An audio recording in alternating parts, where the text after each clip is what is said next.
அம்மா, அப்பா. ஜெயன் கண்ணா, சாப்பிட்டாயா? போ, நான் உன்னோடு பேச மாட்டேன். என்னை பூட்டி வைத்து விட்டு போகாதே போகாதே என்று தானே சொன்னேன். நீ ஏன் என்னை பூட்டி வைத்து விட்டு போனாய்? நான் உன்னுடன் பேச மாட்டேன், போ. சரி சரி, இனி உன்னை அம்மா பூட்டி வைத்து விட்டு செல்ல மாட்டேன். அது சரி, சமையல் அறையில் பட்சணங்கள் செய்து வைத்திருந்தேனே, நீ எடுத்து சாப்பிட்டாயா? பட்சணம் என்ன பட்சணம்? எனக்கு எவ்வளவு பயமாக இருந்தது தெரியுமா?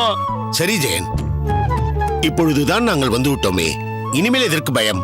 அப்பா, எனக்கு சிகப்பு பட்டு அங்கவஸ்திரம் வாங்கி கொண்டு வருகிறேன் என்று சொல்லிவிட்டு போனாயே, எங்கே அது? நாங்கள் அங்கவஸ்திரம் வாங்க போகவில்லையப்பா, கல்யாணத்திற்கு பெண் பார்க்கத்தானே போனோம். என்னையும் கூட்டிக் கொண்டு போயிருக்க கூடாதா? தம்பி விஜயனை மட்டும் கூட்டிக் கொண்டு போனீர்களே, என்னை இப்படி பூட்டி வைத்து விட்டு போகிறீர்களே. நானும் பெண்ணை பார்த்திருப்பேன் இல்லையா? தெரியும் ஜெயன், எல்லா இடத்திற்கும் உன்னை கூட்டிக் கொண்டு போக முடியுமா? இடம் பொருள் பார்த்துதானே கூட்டிக் கொண்டு போக முடியும். ஏன் என்னை கூட்டிக் கொண்டு போனால்தான் என்னவாம்? நீங்கள் விஜயனை மட்டும் கூட்டிக் கொண்டு போகலாமா? நீயும் இவனை போல் இருந்தால் நான் ஏன் உன்னை விட்டு விட்டு போக போகிறேன்? ஏன்?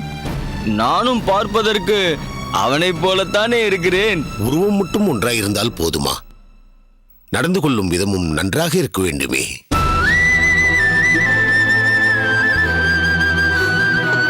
கல்யாணி, எதற்கு இப்பொழுது அழுகிறாய்? இப்படி ஒரு பிள்ளை வந்து பிறந்திருக்கிறான். பூர்வ ஜென்மத்தில் நான் என்ன பாவம் செய்தேனோ தெரியவில்லையே சுவாமி. அனாவசியமாக அழாதே. என்ன ஆகிவிட்டது இப்பொழுது? நம் ஜெயனுக்கு என்ன குறைச்சல்? அவன் என்ன முடமா அல்லது செவிடா? கால் இல்லையா, இல்லை கண்ணு இல்லையா? பார்க்க எப்படி வாலிப்பாக ஒரு அரசகுமாரன் மாதிரி இருக்கிறான் என்று பார். பார்ப்பதற்கு தான் அப்படி, ஆனால் வாயை திறந்தால்... நீ சற்று வாயை மூடு. வாயை திறந்தால் என்ன, வாயை திறந்தால் என்ன? சற்று மூளை வளர்ச்சி குன்றிருக்கிறது, அதுவும் சற்றே சற்றுதான். எத்தனையோ முறை அவன் புத்திசாலித்தனமா பேசி நீ கேட்டதில்லையா என்ன?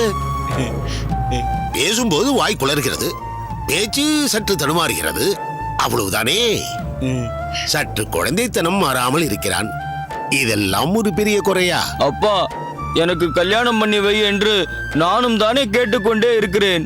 தம்பிக்கு மட்டும் கல்யாணம் பண்ணி வைக்கிறாயே, எனக்கும் கல்யாணம் பண்ணி வை. நானும் என் அகத்துக்காரியை கூட்டிக் கொண்டு கடை தெருவுக்கு போக வேண்டாமா? போகலாம் போகலாம். அது அது அது ஆற்றங்கரை. அங்கே பௌர்ணமி அன்று அகத்துக்காரியும் நானும் நிலாச்சோறு சாப்பிட வேண்டாமா? பார்த்தீர்களா என் மகன் மனதுக்குள் எவ்வளவு ஆசை வைத்துக் கொண்டிருக்கிறான் என்று? மூத்தவன் ஜெயன் இருக்கும் பொழுது இளையவன் விஜயனுக்கு நாம் கல்யாண ஏற்பாடு செய்கின்றோமே, இது நமக்கே அநியாயமாக படவில்லையா சுவாமி? யார் சொன்னது விஜயனுக்குத்தான் கல்யாணம் என்று? முதலில் ஜெயனுக்குத்தான் கல்யாணம். ஜெயனுக்கா? இவனுக்கு யார் பெண் கொடுப்பார்கள்? ஏன், 6ஆம் அமுதன் கொடுப்பார். என்ன சொல்கிறீர்கள்? 6ஆம் அமுதனா? அவர் எந்த பெண்ணை கொடுப்பார்? அவருக்கு இருப்பது ஒரே ஒரு பெண், தஞ்சமாம்பாள் தானே. அந்த தஞ்சமாம்பாளை தானே நம் விஜயனுக்கு கல்யாணம் செய்து வைக்க போகிறோம். இல்லை, அந்த பெண்ணை ஜெயனுக்குத்தான் கல்யாணம் செய்து வைக்க போகிறோம்.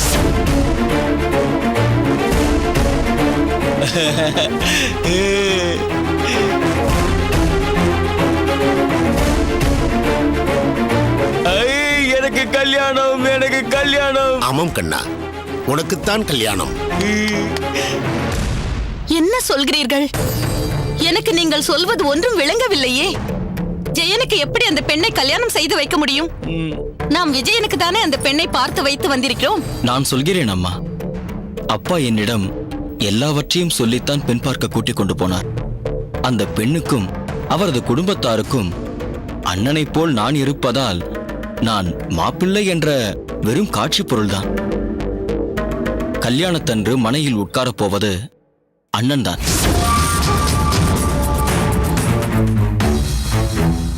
டேய் தம்பி, நீ ரொம்ப நல்ல தம்பி. பெண் எப்படி இருக்கிறாளடா? என் வருங்கால மன்னி ரொம்பவும் அழகாக இருக்கிறார்கள் அண்ணா. சுவாமி, இதெல்லாம் சாத்தியமா? என்னதான் ஜெயனும் விஜயனும் பார்க்க ஒரே மாதிரியாக இருந்தாலும் அவர்கள் கண்டுபிடித்து விட மாட்டார்களா? கண்டுபிடிப்பார்கள், கண்டுபிடிக்கட்டும்.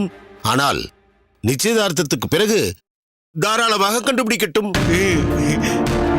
ஆனால் நிச்சயதார்த்தம் வரையில் ஜெயனுக்கு பதில் விஜயன்தான் பெண் வீட்டாரை பொறுத்தவரையில் மாப்பிள்ளை. மாதிரிக்கு ஒரு பொருளை காட்டி அங்காடியில் வியாபாரம் செய்வதில்லையா? அதே போலத்தான் உருவத்தில் ஒரே மாதிரியாக இருக்கும் விஜயனை காண்பித்து ஜெயனுக்கு கல்யாணம் செய்து வைக்கப் போகிறேன். ஓஹோ, இதற்காகத்தான் பெண் வீட்டார்கள் மாப்பிள்ளை பெயர் என்னவென்று கேட்டவுடன் ஜெயன் என்று சொன்னீர்களா? நான் ஏதோ தவறுதலாக பெயரை மாற்றி சொல்லிவிட்டீர்கள் என்றல்லவா நினைத்து விட்டேன். வேண்டாம் சுவாமி, இதெல்லாம் நமக்கு சரிப்பட்டு வராது. நிச்சயதார்த்தம் வரை சரி, அதற்கு பிறகு அவர்களுக்கு தெரிந்து விட்டால் என்னாவது? ஒன்றும் ஆகாது. அது எப்படி ஒன்றும் ஆகாது என்று சொல்கிறீர்கள்? கல்யாணி, நம் சமூகம் எப்படிப்பட்டதென்று எனக்கு நன்றாக தெரியும். சாஸ்திரங்களையும் சம்பிரதாயங்களையும் குல கட்டுப்பாடுகளையும் மிக கடுமையாக கடைபிடிக்கும் சமூகம் இது. ஜெயனுக்கும் அந்த பெண்ணுக்கும் கல்யாணம் நிச்சயமாகி சம்பந்திகள் இருவரும் ஒப்பந்த ஓலையில் கையொப்பம் இட்டுவிட்டால் போதும். இவர்கள் திருமண பந்தத்தை ஒருவராலும் அசைக்க முடியாது. பெண்ணை பெற்றவர்கள் திருமணத்தை நிறுத்த மிக மிக தயங்குவார்கள். அப்படி நிறுத்திவிட்டால் அந்த பெண்ணுக்கு ஜென்ம ஜென்மத்துக்கும் கல்யாணம் ஆகாது என்று அவர்களுக்கு நன்றாகவே தெரியும். அப்பா, நீ நன்றாக யோசிக்கிறாய் அப்பா. சற்று சும்மா இருடா. வேண்டாம் சுவாமி, நான் சொல்வதை கேளுங்கள். இது பெரிய நம்பிக்கை துரோகம். நம் பிள்ளைக்கென்று வேறொரு பெண் எங்கேயாவது பிறந்திருப்பாள். அந்த சம்பந்தம் வரும் வரை சற்று காத்திருப்போம். பைத்தியமே, என்னையாப்பா? ஒண்ணு இல்லையடா, உன் அம்மாவை சொன்னேன். இதில் என்ன நம்பிக்கை துரோகம் இருக்கிறது? மற்ற அகத்தில் வாழ்க்கைப்படும் பெண்ணை விட நம் அகத்தில் வாழ்க்கைப்படும் பெண் மிக மிக வசதியாகவே இருப்பாள். இங்கு வந்து அகத்து வேலை செய்து கொண்டு 10 பாத்திரம் அலம்பிக் கொண்டு உடுக்க துணி இல்லாமல் ஏழ்மையில் உழலப் போகிறாளா என்ன? இங்கு என்ன குறைச்சல்? சொந்த மாளிகை, இங்கு இருக்கும் சொத்தை தவிர வேலூரில் உள்ள கணக்கிட முடியாத சொத்தான இன்னொரு மாளிகை, நிலபுலன்கள் எல்லாமே நமக்கு பிறகு ஜெயனுக்கும் விஜயனுக்கும் தானே. கண்ணுக்கும் மனதுக்கும் நிறைந்த ஒரு கணவனைத்தான் எந்த பெண்ணும் எதிர்பார்ப்பாள். இந்த சொத்து பத்துக்கள் எல்லாம் இரண்டாம் பட்சமே. அதுதான் இல்லை. நீ சொன்னாயே கண்ணுக்கும் மனதுக்கும் இனிய கணவன் என்று. அவன் முதல் 2-3 வருடங்களுக்கு வேண்டுமானால் அவன் முதல் பட்சமாக இருப்பான். பிறகு அதுவே இரண்டாம் பட்சமாக மாறி சொத்து சுகங்களே முதல் பட்சமாக மாறிவிடும். கடைசி வரையிலும் அதுவேதான் முதல் பட்சமாக நீடிக்கும். இதுதான் லோகாயுதம். நீ அதை புரிந்து கொள்ள வேண்டும். அம்மா, நன்றாக யோசித்து பார். அப்பா சொல்வதிலும் நியாயம் இருக்கிறது. இதனால் அந்த பெண்ணின் வாழ்க்கை ஒன்றும் கெட்டுப் போய்விடப் போவதில்லை. மாறாக பிறந்த அகத்தில் இருந்ததை விட இன்னும் வசதியாக வாழ்வாள் என்பதுதான் யதார்த்தம். அதற்கில்லையாடா விஜயன்? அம்மா, நீ பேசுவதை பார்த்தால் நீ பார்த்து விட்டு வந்த அந்த பெண்ணை எனக்கு கல்யாணம் செய்து வைக்க மாட்டாய் போல் இருக்கிறது. இல்லையடா கண்ணா, உனக்கென்று பிறந்தவள் தஞ்சமாம்பாள் தான். ஜெயனுக்கென்று பிறந்தவள் தஞ்சமாம்பாள் தான். ஜெயன், நீ கவலைப்படாதே. அவளை உனக்கே நான் கல்யாணம் செய்து வைக்கிறேன்.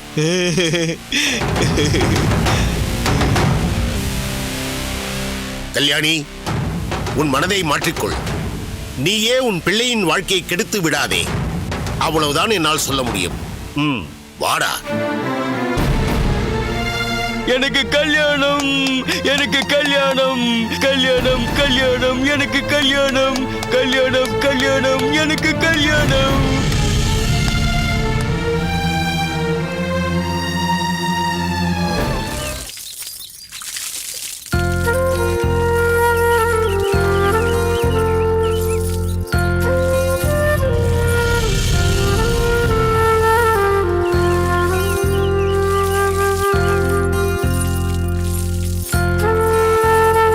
ஏய் தஞ்சா, நில்லடி. என்னம்மா? குடத்தை எடுத்துக்கொண்டு எங்கே கிளம்பி விட்டாய்? குடத்தை எடுத்துக்கொண்டு எங்கு போவார்களா? ஆற்றுக்கு தான். ஆற்றுக்கும் போக வேண்டாம், சேற்றுக்கும் போக வேண்டாம். பேசாமல் உள்ளே போ. ஏனம்மா? கேள்வி எல்லாம் கேட்டுக்கொண்டிருக்காதே. உள்ளே போய் என்றால் போ. அம்மா, நீ செய்வது உனக்கே அநியாயமாக தெரியவில்லை? என்னடி பெரிய அநியாயத்தை கண்டுவிட்டாய் இப்போது? அம்மா, ஆற்றுக்கு போகக்கூடாது என்று அகத்திலேயே முடக்கி வைத்திருக்கிறாயே, இது அநியாயம் இல்லையா? எதடி அநியாயம்? அமுது கிடையாது என்று உன்னை பட்டினி போட்டு இருக்கிறேனா, இல்லை உறங்கக்கூடாது என்று தடை விதித்திருக்கிறேனா? சர்வ சுதந்திரமாகத்தானே அகத்துக்குள் வலம் வந்து கொண்டிருக்கிறாய். ஆற்றுக்கு போக வேண்டாம் என்று தானே சொல்கிறேன். இது அநியாயமா? அதுதான் ஏன் என்று கேட்கிறேன் அம்மா. மடித்தீர்த்தம் தீர்ந்து போய்விட்டது என்றுதானே ஆற்று நீர் கொண்டு வர புறப்பட்டேன். தினமுமா நான் போய்க் கொண்டிருக்கிறேன். எவ்வளவு நாள் ஆயிற்றம்மா. இன்று ஒரு நாள் போய்விட்டு வருகிறேனே. நீ தனியாக எங்கும் போக வேண்டாம்.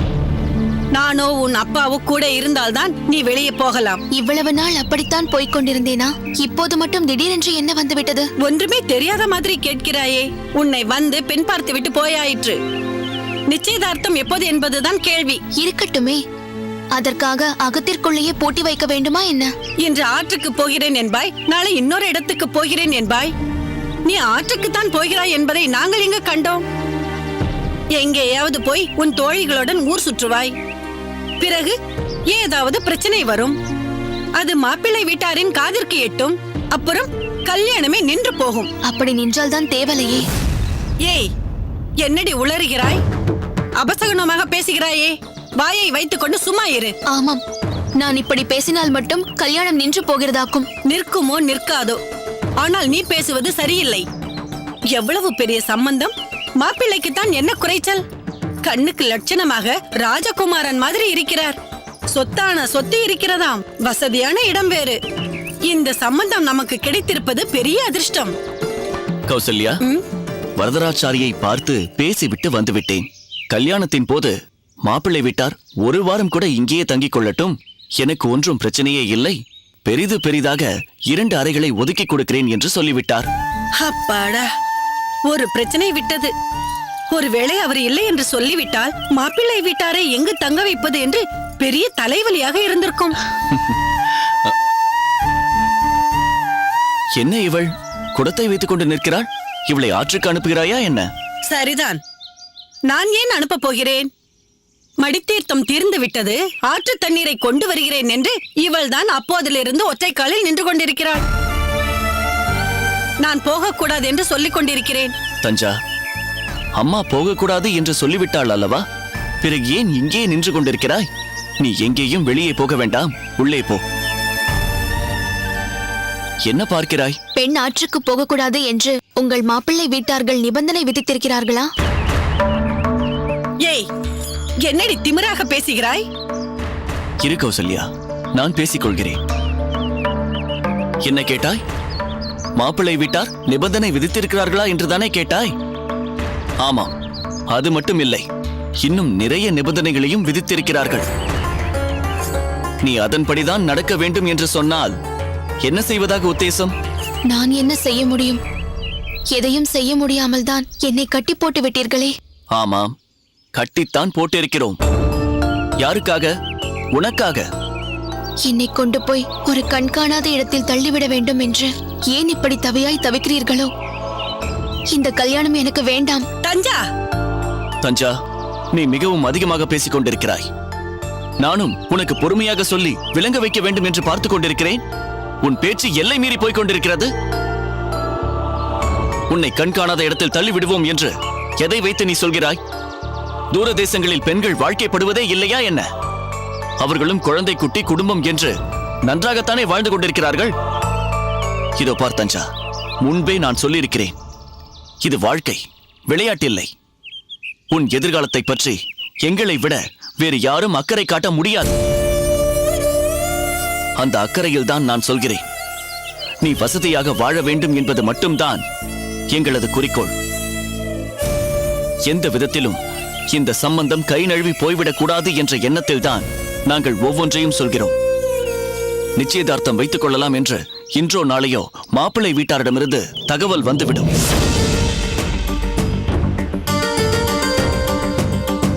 அதுவரை பொறுமையுடன் எங்கள் பேச்சை கேட்டுக்கொண்டு அகத்திலேயே இரு. எங்கும் வெளியில் போக வேண்டாம். அதற்கு இல்லை அப்பா, மடிஜலம். அதை ஆற்றுக்கு சென்று நானே கொண்டு வருகிறேன். நீ வாசலில் தண்ணீர் தெளித்து கோலமிடு. கொடு அந்த குடத்தை, பிடி.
ஏண்டி காந்திமதி, என்ன யோசனை?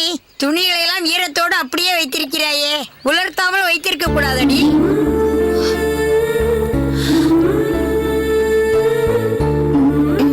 உலர்த்த வேண்டும். உடம்புக்கு ஏதும் சுகம் இல்லையா? நான் வேண்டுமானால் உலர்த்தி தரட்டுமா? வேண்டாம் மாமி, அதெல்லாம் ஒன்றுமில்லை. பிறகு எதற்கு துணிகளை எல்லாம் உலர்த்தாமல் வைத்திருக்கிறாய்?